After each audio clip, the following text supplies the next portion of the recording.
another round of tariffs from the United States. They need us to survive. And Canada's premiers are discussing another round of strategies to fight back, this time using energy as a bargaining chip. It's something that we talk about, absolutely. We have to go full tilt. Canada and the U.S. have a highly interconnected energy system. Canadian crude makes up about 62% of all U.S. oil imports, and Canada provides 85% of the electricity imported by the U.S. Quebec, through Hydro-Quebec, is one of Canada's main exporters to our southern neighbors. But not all premiers think using energy as a bargaining chip is a good idea, at least not yet. That's not going to happen. Personally, I'm not there. So why wouldn't Quebec be open to using its energy exports as a tool to retaliate against American tariffs? It can hurt Hydro-Quebec as much as it can hurt the buyer because we have contracts and there will be legal implications.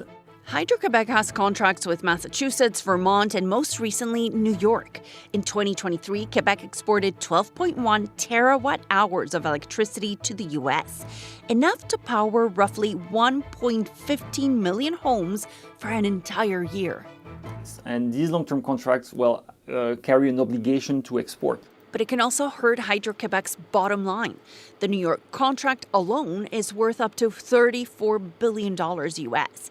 He says it can hurt people here too because Quebecers also rely on American electricity when ours is not enough.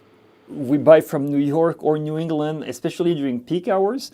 We buy, especially during the winter. And when prices are low, we use America's cheap electricity and give our reservoirs a break. With demand increasing and our own reservoirs running low right now, some argue Quebec should prioritize its own needs.